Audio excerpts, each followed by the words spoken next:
द्वन्द्वातीतं गगनसदृशं तत्त्वमस्यादिलक्ष्यम् एकं नित्यं विमलमचलं सर्वधी साक्षिभूतं भावातीतं त्रिगुणरहितं सद्गुरुं तं नमामि। सदाशिवसमारम्भां शङ्कराचार्यमध्यमाम् अस्मदाचार्यपर्यन्तां वन्दे गुरुपरम्पराम् वन्दे गुरुपरम्पराम्। सद्गुरुनाथ महाराज की जय। परमपूजनीय माझे श्रीगुरु डॉक्टर श्रीकृष्ण देशमुख यांना साष्टांग नमस्कार करते। समर्थ रामदास स्वामींना साष्टांग नमन करते। प्रभू श्री रामरायांना साष्टांग नमस्कार करते। आचार्य डॉक्टर सुनीलजी लुले यांना नमस्कार करते। परमपूजनीय राजू काकांना नमस्कार करते। आणि श्रोते हो, आपण जगदीश मूर्ती आपण सर्वांना वंदन करते आणि आजच्या चिंतनाला आपण प्रारंभ करूया। आपण दासबोध हा ग्रंथ पाहत आहोत आणि दासबोध ग्रंथामधील जो 17 दशक आहे त्यामधील 9वा समास आपण आज घेत आहोत। आणि दासबोध हा जो ग्रंथ आहे याविषयी आशाताईंनी दास आणि बोध याच्यावरती 3 दिवस चिंतन केलेलं आहे आणि अतिशय सुंदर निरूपण केलं होतं त्यांनी आणि करणारी आहे पुढे। तर अशा प्रकारे दासबोध याचा आपण सविस्तर अर्थ बघितलेला आहे। श्रीरामाच्या माध्यमातून समर्थांना झालेली प्रेरणा म्हणजे दासबोध होय आणि जीवसृष्टी सोडून आत्मदृष्टीकडे नेणारा हा चैतन्यमय ग्रंथ आहे। एक प्रकारची हा ग्रंथ अभ्यासल्यानंतर एक चैतन्य आपल्यामध्ये वास करत आहे आणि चैतन्यमय हा ग्रंथ आहे।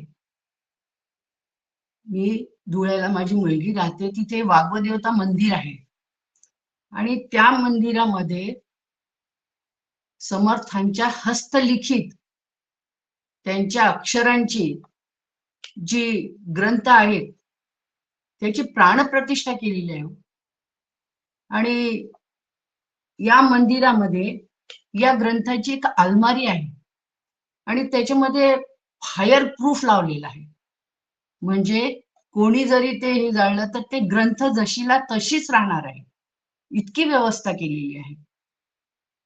तर ओरिजिनल जे मूळ आहे त्यांचे ते ग्रंथाचं ते तिथे त्या ठिकाणी आताही आहे आणि या ग्रंथामध्ये परमानंदाचा आनंद रस वाहतो आहे। कोणतीही उभी घ्या, कोणतंही याच्यातलं चिंतन घ्या, जणू काही परमानंदाचा अखंडपणे रस वाहतो आहे। अशा प्रकारचा हा दासबोध ग्रंथ आहे। या दासबोध ग्रंथाचे महत्व म्हणजे जीव ब्रह्म ऐक्य साधून देणारा हा ग्रंथ आहे। आणि जसं 9वीदा भक्ती आहे ना दासबोधामध्ये, प्रत्येक भक्ती कोणतीही भक्ती घ्या ती आपल्याला आत्मनिवेदनाकडे घेऊन जाते। तर प्रत्येक ओवी, प्रत्येक भक्ती, प्रत्येक गोष्ट यामधली आपल्याला आत्म्याकडेच घेऊन जाते, हे निर्देशित केलेलं आहे आणि मोक्ष साधणारा हा दासबोध ग्रंथ आहे। मग का बरं आपण हा ग्रंथ अभ्यासू नये? निश्चित रूपाने आपल्याला या ग्रंथाचा अभ्यास प्रत्येकाने करावा असं मला वाटतं। म्हणून महाराज म्हणतात शुद्ध उपदेशाचा निश्चय, शुद्ध उपदेशाचा निश्चय, सायुज्य मुक्तीचा निश्चय, मोक्ष प्राप्तीचा निश्चय बोलिला असे। 20 दशक दासबोध श्रवणाद्वारे घेता शोध, मनन करत्यास विशद परमार्थ होतो। म्हणून अतिशय सावधगिरीने श्रवण, मनन, निधिध्यासन, तत्पदार्थ शोधन आणि तत्वांचा झाडा करायचा आहे। त्याचा निराश करायचा आहे. अशा प्रकारे हा ग्रंथ जर आपण नीट यथार्थपणे अभ्यासू तर निश्चित रूपाने आपण त्या तत्वापर्यंत सहजपणे पोहोचू शकतो आणि मोक्षरूप होऊ शकतो. अशा प्रकारे दासबोध ग्रंथाचं आपण महत्व बघितलं. आता आज आपण जे पाहणार आहोत ते तनु चतुष्टय निरूपण. दशक आहे आपला प्रकृती पुरुष आणि त्याच्यामध्ये तनु चतुष्टय निरूपण पाहणार आहोत. आता प्रकृती आणि पुरुष हे आपण प्रत्येक जे साधक यांनी जे हा दशक सुरुवातीला केलेला आहे, सांगितलेला आहे, सगळ्यांनी प्रकृती आणि पुरुषाचं वर्णन केलेलं आहे. तरी सुद्धा आपण पाहणार आहोत प्रकृती म्हणजे काय, पुरुष म्हणजे काय, ह्या सगळ्या गोष्टी आपण सविस्तर पाहणार आहोत. आणि या समासाला तनु चतुष्टय असं नाव दिलेलं आहे. आता तनु चतुष्टय नेमकं नाव का बरं दिलेलं आहे, का बरं सांगितलेलं आहे? आता तनु म्हणजे काय? तनु म्हणजे शरीर आणि चतुष्टय म्हणजे 4. आणि आपल्याला काय करायचं आहे, निरूपण करायचं आहे त्याचं. आता निरूपण म्हणजे जे नाही ते, आणि त्याच्याविषयी आपल्याला सांगायचं. वास्तविक आपल्याला आपण देहबुद्धीमध्ये रमतो, ती देहबुद्धी विसरायची आपल्याला, त्याचा निराश करायचा आहे निरूपणामध्ये. देहबुद्धीचा निराश करून आत्मबुद्धी आपल्याला करायची आहे. आणि अशी वाटचाल आपण ज्यावेळेस करू तर त्याला आपण निरूपण असं म्हणू. आणि आपण भगवंताचे चरित्र गाता गाता आपले देहभान विसरून जातो ना.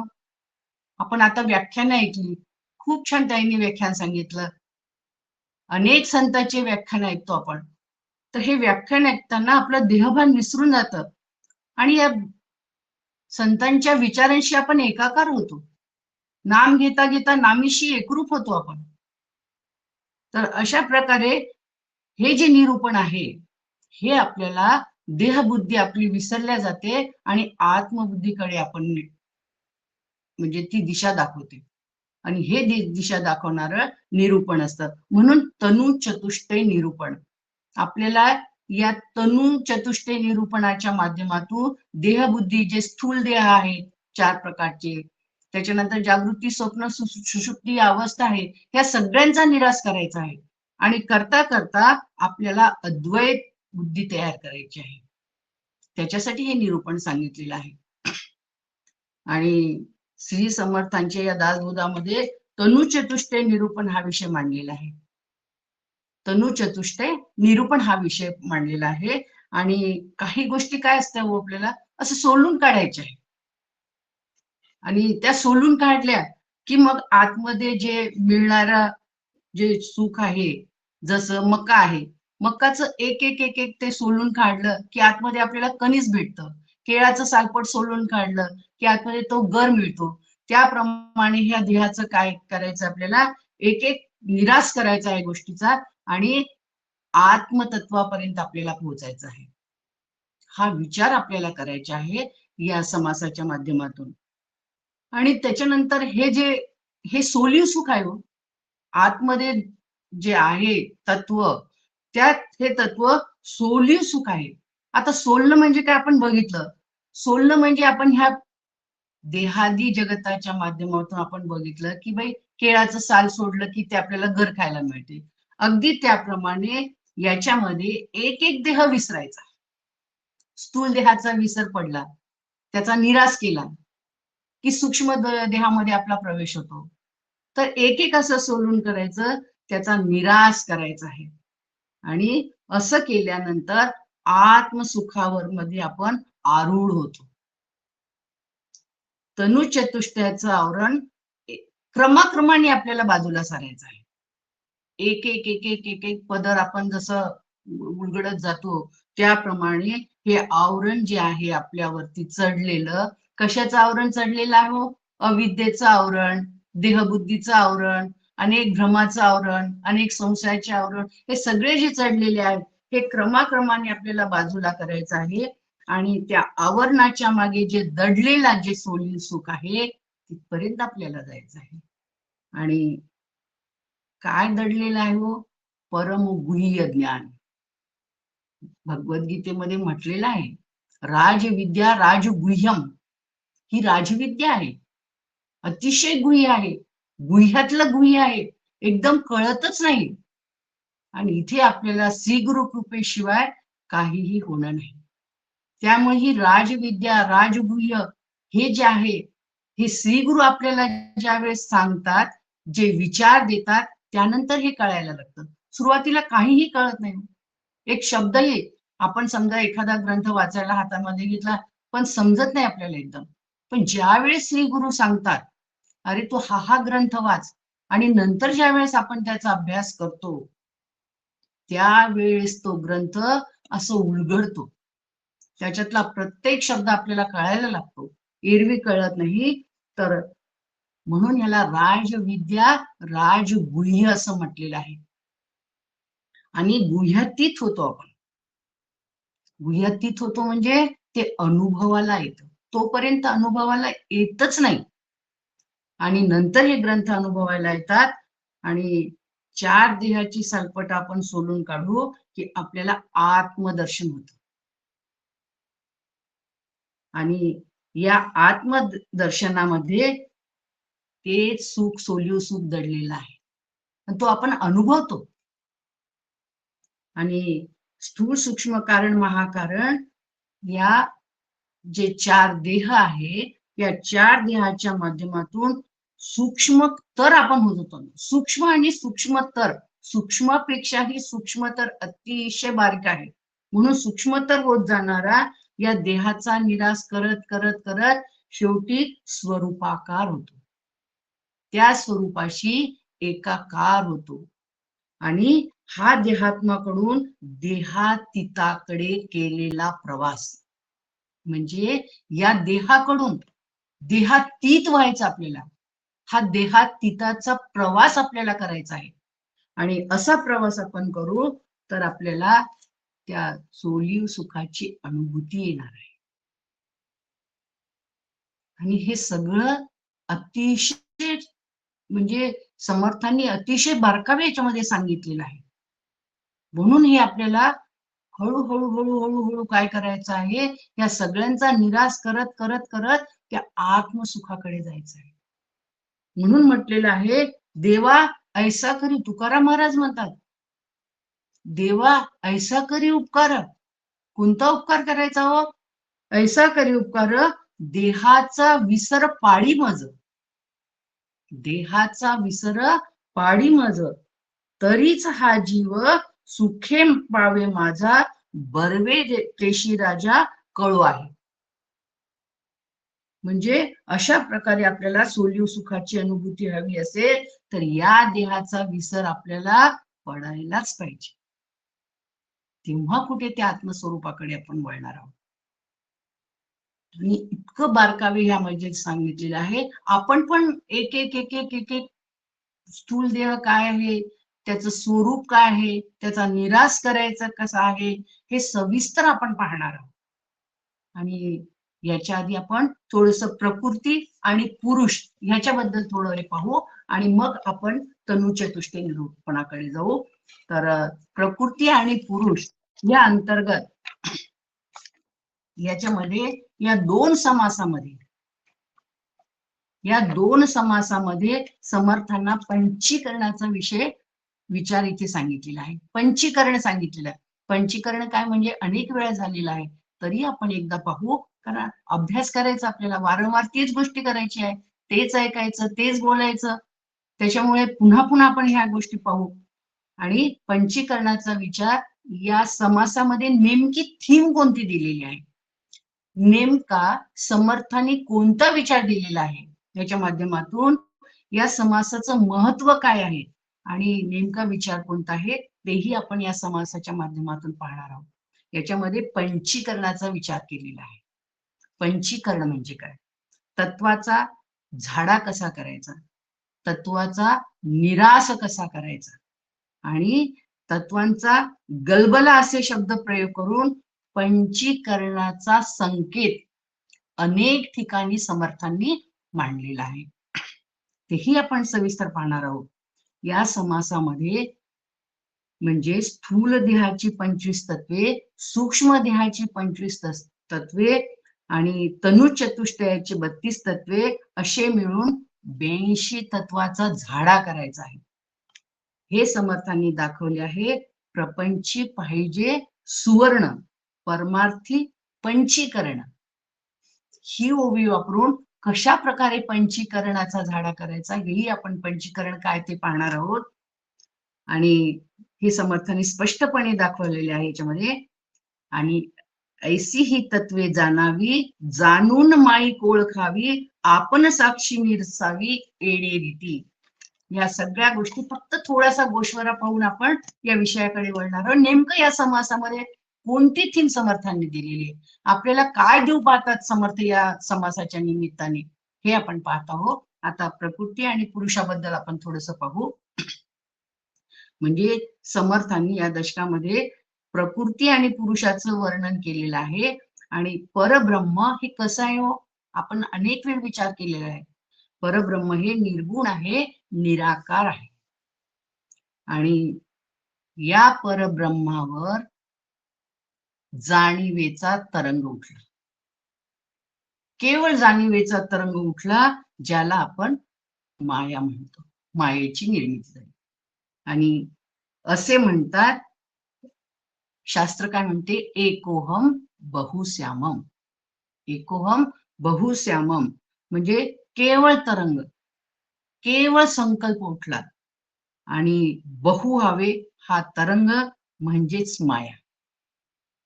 बहु हवं असं वाटलं की तो तरंग फक्त केवळ तरंग उठला आणि त्याला माया असं म्हटलेलं आहे. याच्यामध्ये तमाचं अधिक्य जास्त होतं. आणि तमाचं अधिक्य असलेल्या प्रकृतीपासून काय निर्माण झालं, कारण प्रकृती पुरुष पाहत आहोत आपण. तमाचं अधिक्य झाल्याबरोबर प्रकृतीपासून आकाश, वायू इत्यादिकांचा म्हणजे शब्द स्पर्श या तन्मात्रा तयार झाल्या. आणि तन्मात्रा तयार झाल्यानंतर ईश्वराचा संकल्प हे जगाचं निमित्त कारण झालं. केवळ निमित्त कारण झालं. आणि निमित्त कारण असून ईश्वराची तमप्रधान वृत्ती हे उपादान कारण.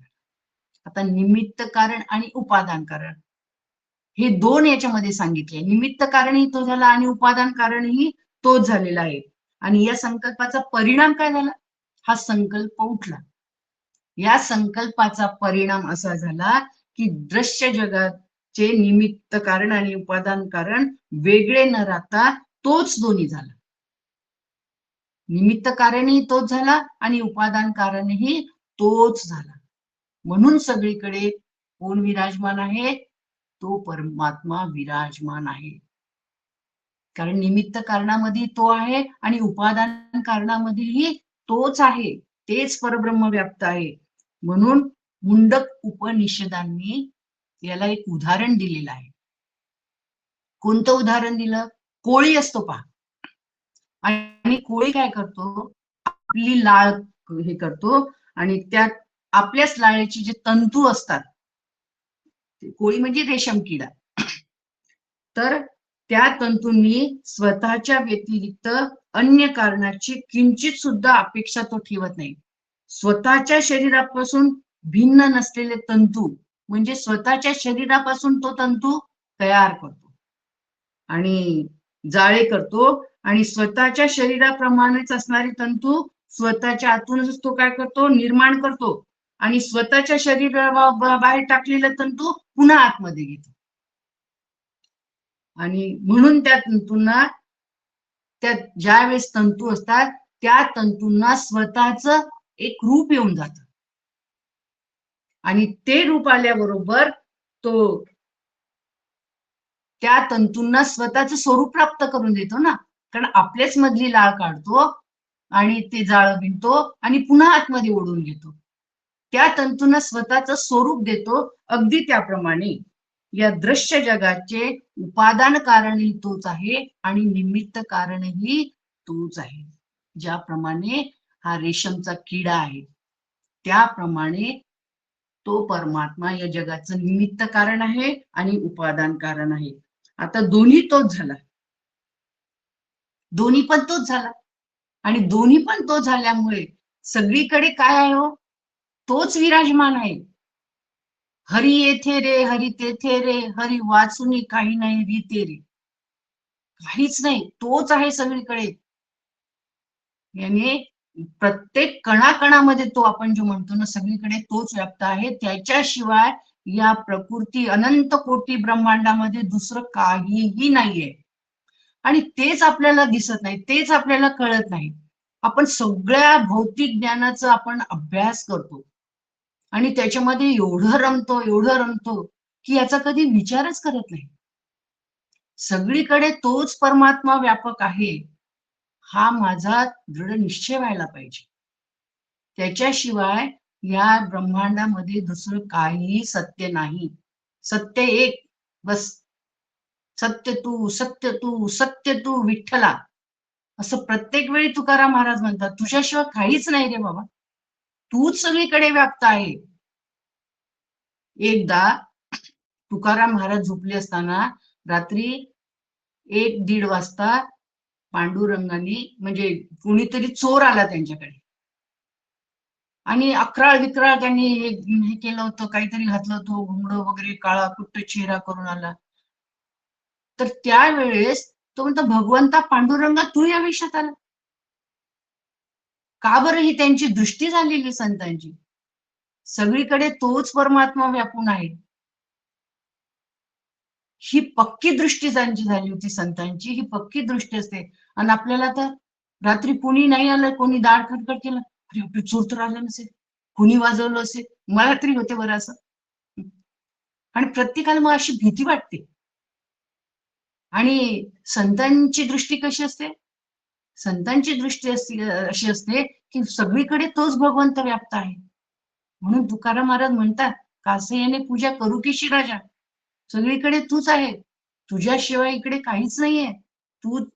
तुझं हे जे पाणी मला हे दिलेलं आहे, तुझा अभिषेक करायचा ते पाणीच्या रूपाने तूच आहे.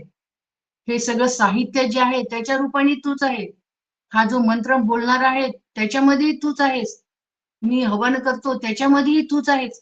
असं यांनी पूजा करू केशी राजा. या सर्व वस्तू तुझ्याच आहेत. तूच सगळीकडे व्याप्त आहे. तुझ्याशिवाय या जगतामध्ये दुसरं काहीही नाही. ही संतांची पक्की दृष्टी झालेली असते. आणि आपली दृष्टी भौतिक जगामध्ये वावरते, पण आपण साधक आहो, आपले प्रयत्न सुरू आहे. त्यामुळे निश्चितच आपण भगवत स्वरूप होऊ, ही दृष्टी जर ठेवली तर. म्हणून संतांची दृष्टी आपल्याला घ्यायची आहे. म्हणून आपल्याला हा प्रकृती आणि पुरुष या सगळ्या प्रकृतीमध्ये पुरुषाशिवाय दुसरं काहीच नाही हो. पुरुष आहे म्हणून प्रकृती आहे, तो शक्तिमान आहे म्हणून शक्ती आहे, हे आपल्याला याच्या माध्यमातून जाणून घ्यायचं आहे. आणि ही दृष्टी संत आपल्याला वारंवार देतात. त्याच्याशिवाय हे आपल्याला काहीही कळत नाही. म्हणून माया कशी आहे, आता प्रकृतीच्या विषयी बघू. प्रकृती म्हणजे प्रकृती कशी आहे, तर प्रकृतीमध्ये 3 गुण आहेत.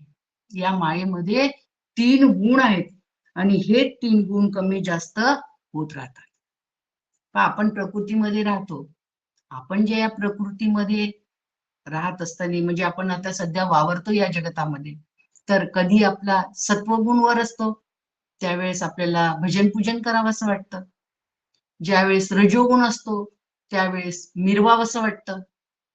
आणि कधी कधी आपल्याला म्हणजे कोणाचा राग येतो, कोणाचा द्वेष असतो, कोणाची निंदा करतो. अशा वेळेस माझ्यामध्ये तमोगुण वाढलेला असतो. ज्यावेळेस मला आळस येतो, एवढी थंडी पडलेली आहे, जाऊ दे ना, आजच्या दिवस काही नाही ऐकलं तर चालेल, नाही ऐकलं तरी चालेल, आपणच आपला आळस करतो आणि झोपून जातो पांघरुणामध्ये. तर तमोगुण वाढलेला म्हणून समजायचं. तर अशा प्रकारे आपण ह्या 3 गुणांमध्ये वावरत राहतो. आणि हे 3 गुण जे आहेत, म्हणून या मायेला त्रिगुणात्मक प्रकृती असं म्हटलेलं आहे. 3 गुण कमी जास्त होतात तेव्हा समर्थांनी या 3 गुणाला माया असं म्हटलेलं आहे. कारण कशामध्ये अडकतो हे आपल्याला सांगता येत नाही. कधी रजोगुणामध्ये अडतो, कधी सत्वगुणामध्ये, कधी तमोगुणामध्ये. सारखे हे आपल्याला अडकवत राहतात. आणि हे अडकणं म्हणजेच माया आहे. म्हणून 3 गुणांचा आपण विचार केलेला आहे की ती तमोगुण प्रधान झाली की तिला जड माया म्हणतात. आता या प्रकृतीमध्ये ही तमोगुण प्रधान झाली त्यावेळेस तिला जड माया म्हणतात. आणि या जड मायेपासून प्रथम काय झालेलं आहे? या जड मायेपासून प्रथम आकाश नावाचं महाभूत तयार झालं. पंचमहाभूत पाहणार आहोत आपण. आणि गुणमाया जडमाया, आधी मूळ माया, नंतर गुणमाया, आणि गुणमायेनंतर जडमाया कशी तयार झाली ते आपण पाहत आहोत. या जडमायेपासून प्रथम आकाश नावाचं महाभूत तयार झालं. तर हे महाभूत जे आहे आकाश, आणि या आकाशापासून काय तयार झालं? वायू, वायूपासून अग्नी, अग्नीपासून जल, आणि जलापासून पृथ्वी. अशा प्रकारे या 5 महाभूत क्रमशः तयार होतात. आता ही क्रमशः एक एक भूत तयार झालेलं आहे. आणि या प्रत्येक पदार्थामध्ये स्वतःचा एक गुण असतो. प्रत्येक पदार्थामध्ये स्वतःचा एक गुण ऑलरेडी असतोच. आणि आकाशाचा हा कोणता गुण आहे? शब्द. अग्नीचा गुण आहे रूप, वायूचा स्पर्श, जलाचा रस, आणि पृथ्वीचा गंध. प्रत्येकाचा एक एक गुण त्याच्यामध्ये आहेच. स्वतःचा गुण असतो आहे, म्हणजे स्वतःचा गुण असतो. आणि स्वतःचा गुण असतो म्हणून शास्त्र सांगते की प्रत्येक कार्यात कारणाचे गुण उतरतात. शास्त्र आपल्याला हा भाग नेहमी समजावून जातो. कोणतेही कार्य असो त्याच्यामध्ये कारणाचे गुण उतरतात. त्यामुळे ब्रह्माचा आहेपणा आणि मायेचं मिथ्यत्व. आता ब्रह्माचा आहेपणा कशात आला? मायेमध्ये आला. आणि मायेमध्ये ब्रह्माचा आहेपणा आला म्हणून त्यामुळे मायेचा नसणेपणा हा गुण आहे. वास्तविक माया नाही आहे, पण ब्रह्म आहे म्हणून त्याचा आहेपणा आणि मायेचा नसणेपणा. तरीही ती अशी, म्हणजे हा नसणेपणा हा गुण आहे, पण तरी आपल्याला काय वाटते? माया आहे आणि ब्रह्म नाही असं वाटतं. कारण तो दिसत नाही, काही नाही, केवळ अनुभवाला येतं. पण तो आहे म्हणून सर्व आहे ना. म्हणून म्हणजे ब्रह्माचा आहेपणा आणि मायेचा नसणेपणा हे दोन्ही काय झालेलं आहे? हे दोन्ही, तिचा नसणेपणा हा गुण आहे, पण तरी ती आहे असं वाटू लागते. आपल्याला कशी, आपली दृष्टी कशी असते? केवळ मायाच आहे असं वाटते. आणि असं वाटू लागलं की तिच्यापासून आकाश तयार झाले. आणि आकाशाचा शब्द गुण. आता हे पंचीकरण कसं? आकाशाचा शब्द हा गुण आणि ब्रह्माचा आहेपणा हे दोन्ही एकत्रित झाले. आणि असं जे आहे, आणि मायेचं मिथ्यत्व त्यात आहे. मायेचं मिथ्यत्व त्यात आहे. मग ब्रह्माचा आहेपणा आणि जगाचं मिथ्यत्व हे केवळ विवेकी माणसाला समजते. आपण असं बाहेर सांगायला गेलं नाही तर कोणाला समजणार नाहीये. पण जे अभ्यास करतात, जे विवेकी आहेत, त्यांना या सगळ्या गोष्टी स्पष्टपणे जाणवतात, कळतात. जाणवतात म्हणजे कळतात की ब्रह्माचा आहेपणा आणि मायेचा नसणेपणा. तर हे विवेकी माणसाला कळते. आणि म्हणून ब्रह्माचं काय स्वरूप आहे आपण बघितलं. ब्रह्म कसं आहे? ते सत्स्वरूप आहे. त्याच्यानंतर त्याचं अस्तित्व पण आहे, बस आहेपणा त्याच्यामध्ये आहे, हे त्याचं, म्हणून सत्स्वरूप आपण म्हणतो. केवळ तो आहेपणाने आहे. आपल्याला नाही म्हणायचं असते. व सकाळी सकाळी आपण चहा घेतो, आणि चहा केला तर आपण, समोरच्या व्यक्ती आपल्याला चहा टेबलावर आणून दिला तर कोणीतरी ओरडतं जोराने, अरे याच्यात साखर नाही आहे. नाही म्हणायचं असतं, पण मुखातून काय निघतं? नाही आहे. म्हणजे नाही म्हणायचं असतं पण आहे निघते. हे जे आहे पण आहे ना, हे त्याचं सत्स्वरूप आहे. म्हणून आपल्याला कोणती गोष्ट नाही म्हणायची असते, पण आपल्या तोंडातून आहे, नाही आहे. मला समजा विचारलं घरी, डॉक्टर साहेब घरी आहे का? मी काय म्हणते, डॉक्टर साहेब घरी नाही आहे.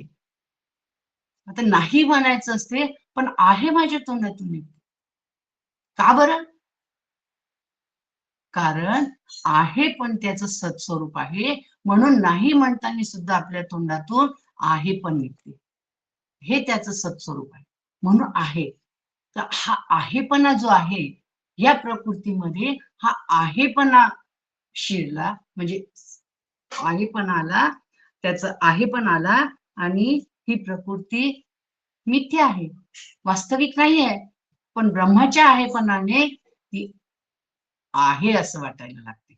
म्हणून आपण ह्या मायेच्या याच्यातून लवकर का बरं निघत नाही? निघता पण निघत नाही. एवढे संत विचार देतात, एवढे चांगले चांगले विचार आपल्याला सांगतात, तरी आपल्याला ही प्रकृती सत्य वाटते. वास्तविक ती माईक आहे. पण संत बरोबर त्याच्यातलं वेचून घेतात आणि तिथे विवेक करतात. त्यामुळे सांगताना आपल्याला असं सांगावं लागतं की आकाशाच्या शब्दगुण एवढाच सांगितलं जातं. आकाशाचा शब्दगुण. आणि आकाशाचं कार्य काय हो? आपण आता पंचीकरण पाहणार आहोत. आकाशाचं कार्य काय आहे? आकाशाचं कार्य विश्वाला जागा देणे, हे आकाशाचं कार्य आहे. आणि पोकळी हे त्याचं स्वरूप आहे. आकाशाचा शब्द हा गुण आहे, त्याच्यानंतर पोकळी हे त्याचं कार्य आहे, आणि त्याचं स्वरूप काय आहे? तर विश्वाला जागा देणे, हे आकाशाचं स्वरूप आहे. आणि या सर्व पदार्थात मायेचं मिथ्यत्व व ब्रह्माचा आहेपणा, असणेपणा व स्फूर्ती म्हणजे ज्ञान, हे चैतन्याचे गुण, म्हणजे हे असं आलेलं आहे. आणि अशा प्रकारे हे पंचीकरणाचा जो भाग आहे तो आपण पाहणार आहोत की व स्फूर्ती ज्ञान हे चैतन्याचे गुण आहे. ती स्फूर्ती येते. अगदी आता मी बोलत आहे, कोणाच्या सत्तेवर बोलत आहे हो? कोणामुळे बोलत आहे? तुम्ही म्हणाल तुमच्यामध्ये प्राण आहेत म्हणून. ह्या ऊर्जा देणाऱ्या प्राणच्या पाठीमागे कोण आहे? तो आत्मा आहे. म्हणून आपण चालतो, उठतो, बसतो, खातो, पितो, झोपतो, ह्या सगळ्या गोष्टी घडत राहतात. पण त्या सत्तेला आपण ओळखत नाही. ही सत्ता आपल्याला जाणायची आहे. हे अस्तित्व त्याचं आहे पण आपल्याला स्वीकारायचं आहे. म्हणून म्हटलं, संत म्हणतात, शास्त्र म्हणते, नाम रूप कर्मद्वारे न ब्रह्म निर्देश. प्रत्येक या जगताच्या नामरूपाच्या पाठीमागे नाम रूप कर्म द्वारे न ब्रह्म निर्देश, त्या ब्रह्माचाच विचार करायचा आपल्याला. ही दृष्टी आपली करायची आहे. म्हणून आपल्याला वारंवार हा अभ्यास करायचा आहे. का बरं एवढ्या थंडीमध्ये आपण सकाळी उठतो, सगळेजण पांघरून दूर करतात आणि सुनण्यासाठी म्हणजे ऐकण्यासाठी आपण तत्पर झालेलो असतो, है की नाही?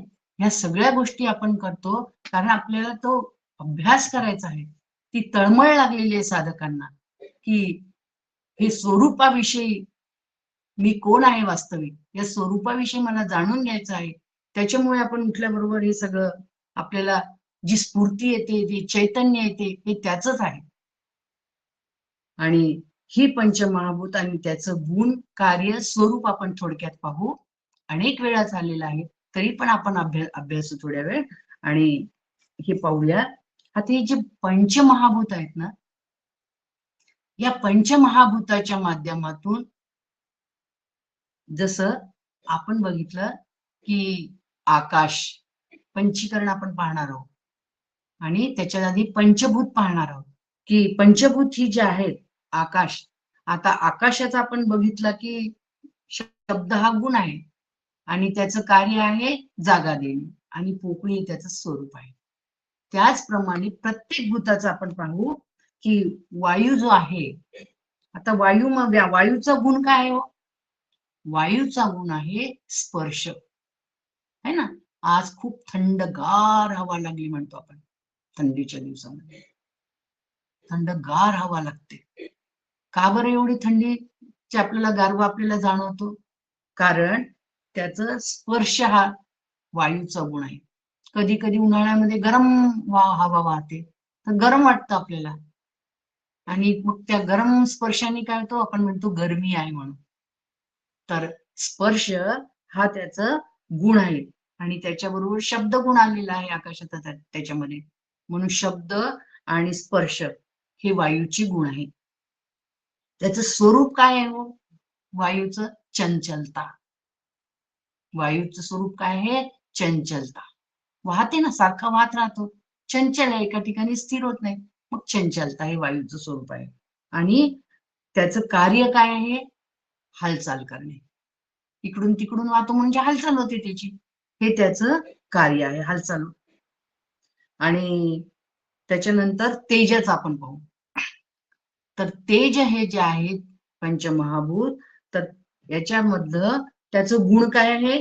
तेज तर आहेत, पण स्पर्श आणि शब्दही त्याच्यामध्ये आलेला आहे, हे त्याचे गुण आहेत. त्याचं स्वरूप काय आहे?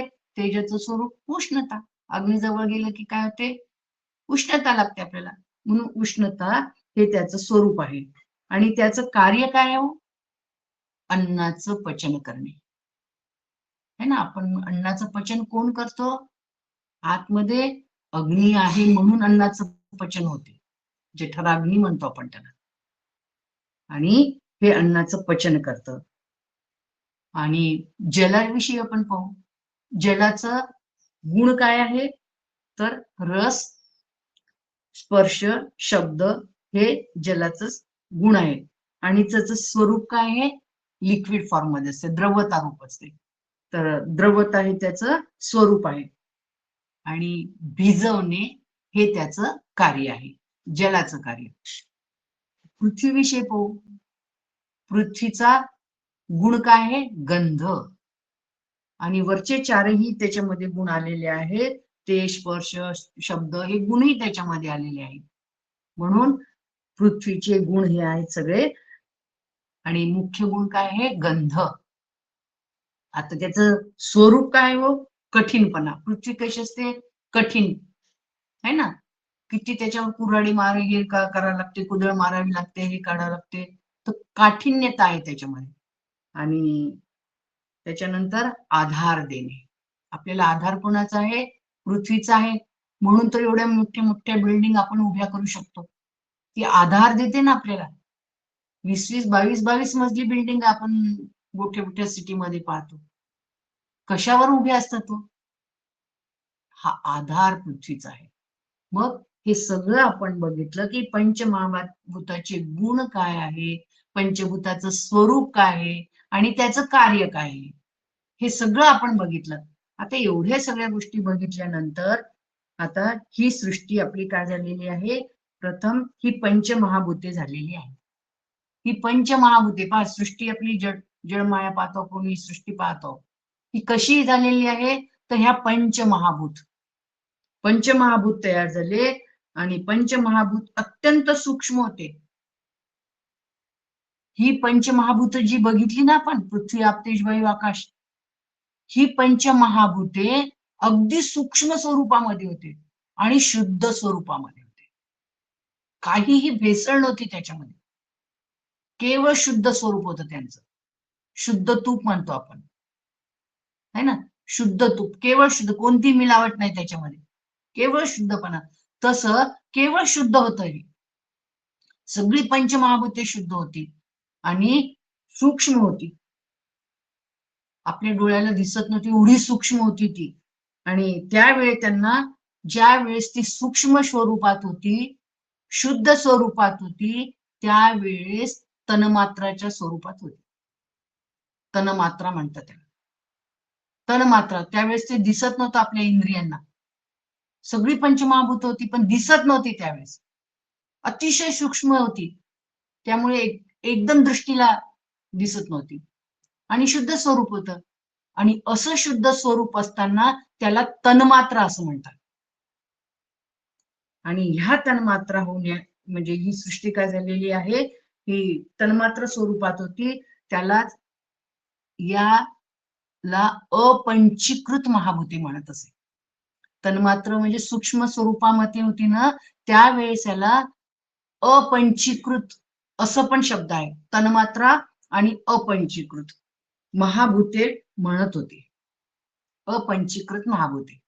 आता अपंचीकृत महाभूते ही सृष्टी निर्माण होण्यासाठी असलेली सर्व सामुग्री आहे. ही प्रकृती कशी निर्माण झाली? तर ही प्रकृती ही सगळी जी आहे पंचमहाभूते हे सृष्टीला कारण आहे ना. म्हणजे होण्याआधी ही सगळी सर्व सामुग्री म्हणजे तिथे ऑलरेडी होती. आता ही जी सामुग्री आहे ही सामुग्री आता ब्रह्मांड तयार होण्यासाठी काय करायला लागली ती? आता ही आपल्याला डोळ्याला दिसायला पाहिजे, हे करायला पाहिजे. मग आता काय केलं की पंचीकरण केलं.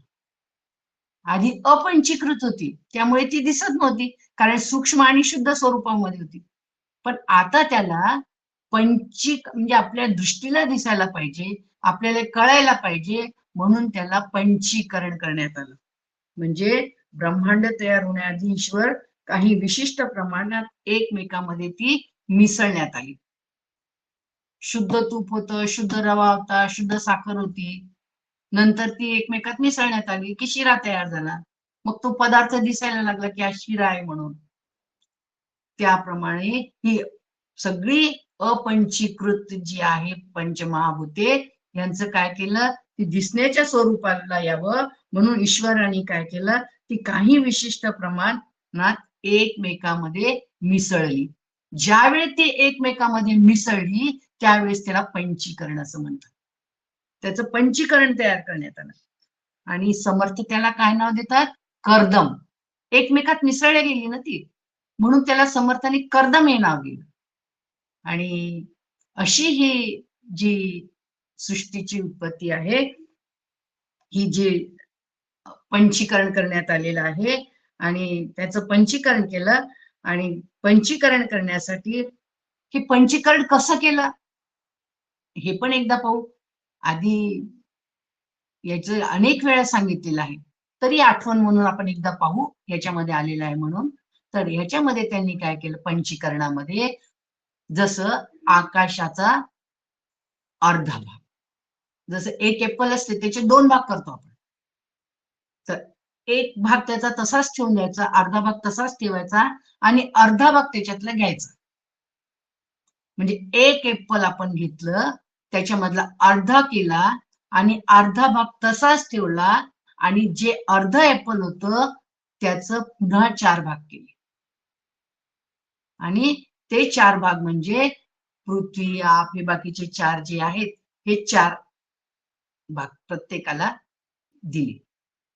तसं प्रत्येकाचं, आकाशाचं, पृथ्वीचं, प्रत्येकाचा अर्धा अर्धा भाग. आणि प्रथम 2 भाग केले आणि 2 भाग केल्यानंतर त्याचा 1/4 भाग प्रत्येकाला देण्यामध्ये आला. हे उदाहरण एका ताईंनी दिलं होतं, पा देशपांडे कोणत्या तरी ताईंनी, हे सांगताना मला अतिशय आवडलं हे उदाहरण. म्हणजे असं आपल्या एकदम लक्षात येत नाही. बोर्डावर आता ब्लॅक बोर्डावर शक्य नाही येते म्हणून, पण हे सांगण्यामुळे आणखी ते स्पष्टता होऊन जाते. म्हणून हा त्याचा भाग करण्यात आला. आणि हे 2 भाग त्याच्यातला 1/4 भाग, मग हा एक पूर्ण भाग अर्धा आणि 1/8 भाग प्रत्येकाचा एकमेकांमध्ये मिसळण्यात आला. प्रत्येकाचा अर्धा भाग आणि त्याच्यातला 1/8 भाग दोन्ही असं मिसळण्यात आलं. आणि मिसळलेल्या तसं तेज तत्वाचं, जल तत्वाचं, पृथ्वी तत्वाचं आणि हे पंचीकृत पूर्ण महाभूत होतं. आणि असं मिळून आकाश हे पंचीकृत हे पूर्ण भाग होतं. जसं अर्ध आणि याच्यातला 1/8 भाग मिसळला पृथ्वी, आप हे सगळ्यांचे, की त्याचं काय होतं, पूर्ण हे कर्दम झालं आणि ते एकमेकांमध्ये मिसळण्यात आली आणि हे पंचीकरण तयार झालं. आणि हे पंचीकरण म्हणजे काय आहे, या कारणाने प्रत्येक भागामध्ये मुख्य भूतांचा गुण हा प्रकाशाने जाणवतो आणि इतर 4 भूतांचे गुणही त्यामध्ये जाणवतात. आणि हे पंचीकरण ज्या झाले की सर्व भूते, हे ज्यावेळेस पंचीकरण झालं ना, ही जी भूते होती सूक्ष्म स्वरूपामध्ये ती आता दिसायला लागली, ती आता या इंद्रियांना कळायला लागली, दिसायला लागली. आणि कळण्याच्या स्वरूपात येते, त्याचा परिणाम काय झाला की हे स्थूल जगत दिसायला लागलं. हे स्थूल जगत आहे हे दिसायला लागलं. आतापर्यंत ते अपंचीकृत होतं, त्याच्यामुळे दिसत नव्हतं. पण ही सगळी भागं एकमेकांमध्ये मिसळण्यात आली, ती आपल्याला कळायला पाहिजे. म्हणून हे मिसळल्यानंतर त्याचा परिणाम काय झाला, हे जग दिसायला लागलं, ही सृष्टी दिसायला लागली. ते आकाश आहे, पृथ्वी आहे, हे सगळं दिसायला लागलं. आणि हे जग दिसू लागलं त्यावेळेस त्या ज्ञानेंद्रियांना, आता ज्ञानेंद्रियांना ते कळण्याच्या योग्यतेचं झालं. पूर्ण ते आता दिसायला लागलं. आणि असं कळण्याच्या याच्यामध्ये मग प्रत्येक गोष्ट ही दिसायला लागली आपल्याला.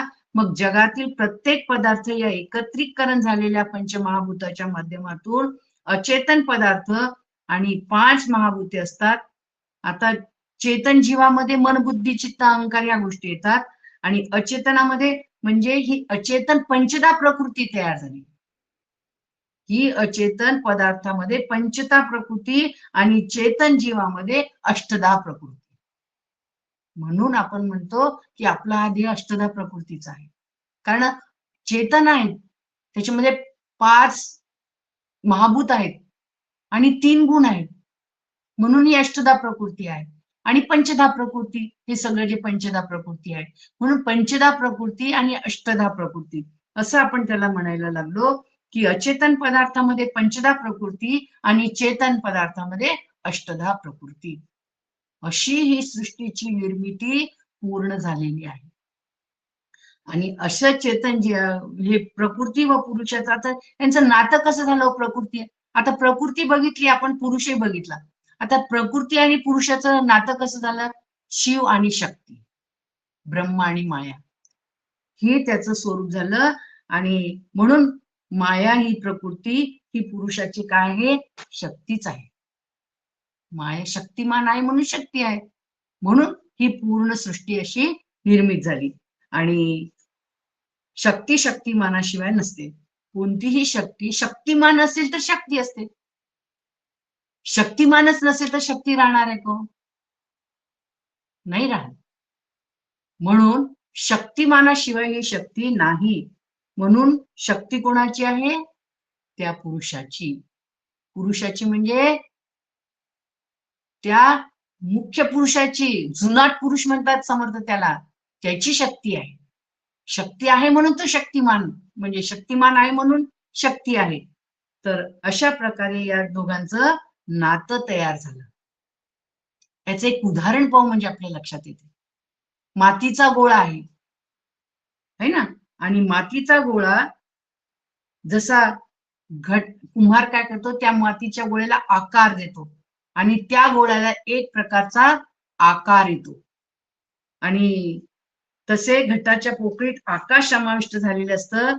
त्या घटामध्ये घालावं लागतं का, कुंभाराने तो मातीचा गोळा तयार केला आणि तयार केला. आता त्या माती गोळ्याला माठाचं छोटस मटक्याचं स्वरूप आलं, छोटस बोळख्याचं स्वरूप आलं.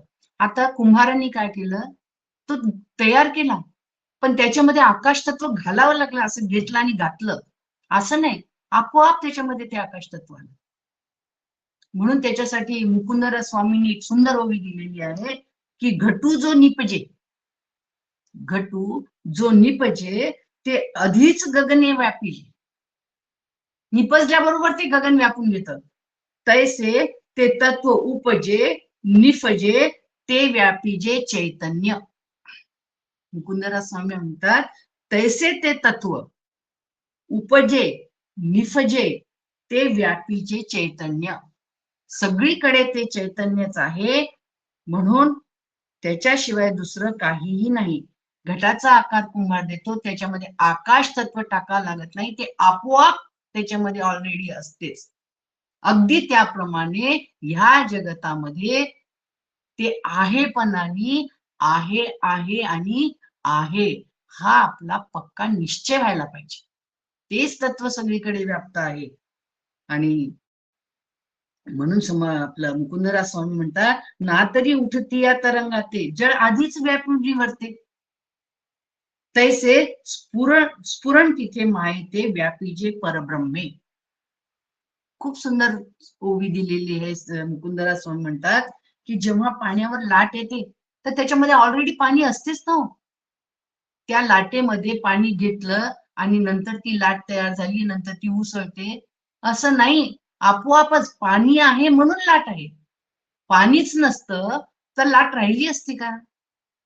नाही राहिली असती. अगदी त्याप्रमाणे त्याच्यामध्ये आधीच गगन ते व्यापी जे म्हटलेलं आहे, आधीच व्यापी जे परब्रह्मे त्याच्यामध्ये व्यापूनच आहे. त्या लाटेमध्ये पाणी व्यापून आहे. त्या प्रत्येक लाटेच्या फेसामध्ये ते पाणी आहेच.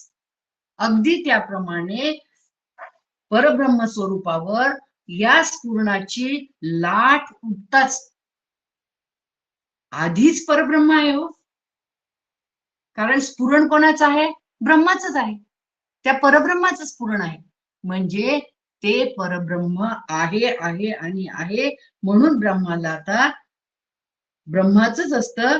मायेचा स्पर्श झाला आणि मायेला व्यापून असलेल्या ब्रह्माला, मायेला जे व्यापून ब्रह्म असते त्याला सगुण ब्रह्म म्हणतात. मायेला जे जे व्यापून असते ते सगळं सगुण ब्रह्म आहे आणि स्फुरण वाचून असलेल्या ब्रह्माला केवळ निर्गुण ब्रह्म म्हणतात. कारण ते आहे पण आणि आहे, तिथं काहीच नाहीये म्हणून ते निर्गुण ब्रह्म केवळ आहे. म्हणून संत काय करतात? सगुण निर्गुण एक गोविंद रे. हा सगुण निर्गुणात एक गोविंदुरे हा संतांचा पक्का निश्चय झालेला असतो, निर्णय नाही. कारण निर्णय जे असतात ना ते तकलादू असतात, ते केव्हाही बदलतात, पण निश्चय कधी बदलत नाही. म्हणून तुकाराम महाराज म्हणतात, निश्चयाचे बळ तुका म्हणे तेची फळ. आपला निश्चय व्हायला पाहिजे प्रत्येक गोष्टीचा. परमार्थामध्ये तरी आपला निश्चय व्हायला पाहिजे, निर्णय नसायला पाहिजे, निश्चय व्हायला पाहिजे. आणि हा निश्चय पक्का होतो त्यावेळेस केवळ आहे, बस केवळ आहे पण आणि तो परमात्मा आहे, हा आपला पक्का निश्चय व्हायला पाहिजे. आणि हा निश्चय आपला जेव्हा होईल ना,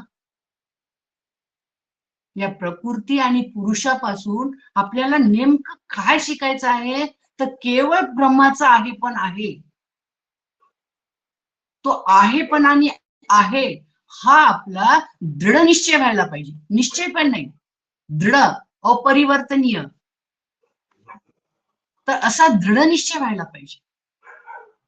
हा दृढ निश्चय जोपर्यंत होत नाही ना तोपर्यंत आपण त्या पूर्णत्वाला जात नाही. म्हणून या ठिकाणी दृढ निश्चय व्हायला पाहिजे की केवळ ब्रह्मच आहे, ब्रह्माशिवाय या जगतामध्ये काहीही दुसरं नाही. आणि हा प्रकृती पुरुष सांगायचा कारण समर्थांनी ते सांगितलं, हे आपल्या अंतकरणाला पटवून घ्यायचं आहे. एकदम पटणार नाही, पटता पटता पटवून घ्यायचं आहे. आणि हे एकदा पटलं की तोच सगळीकडे व्याप्त आहे, त्याच्याशिवाय या जगतामध्ये दुसरं काहीही खरं नाही, हा माझा जेव्हा निश्चय होईल तर निश्चय म्हणजे नक्की ठामपणे सांगते की आपण त्या तत्वापर्यंत सहजपणे पोहोचू. आणि ते ब्रह्म मी आहे हे स्त्री गुरु आपल्याला समजावून सांगतात, त्यावेळेस या गोष्टी आपल्याला सगळ्या कळतात, अन्यथा काहीही कळत नाही. म्हणून करावी परमार्थामध्ये काय करायचं आहे? समर्थ म्हणतात करावी तातडी परमार्थाची. आणि त्याच्यासोबत का बरं परमार्थाची तातडी करायची आहे? कारण आपल्याला एका क्षणाचाही भरोसा नाहीये.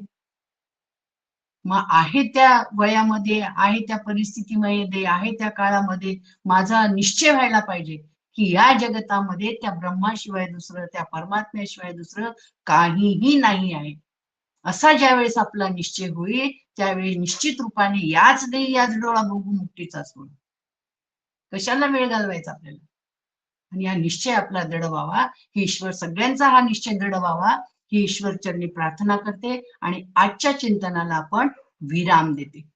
कारण प्रकृती आणि पुरुष बघितला, आता तनु चतुष्टय निरूपण आपण उद्यापासून सुरू करूया. रामकृष्ण. श्रीराम. 13 वेळा नाम कोण घेते? मी घेते दादा. हो चालेल. श्रीराम जय राम जय जय राम.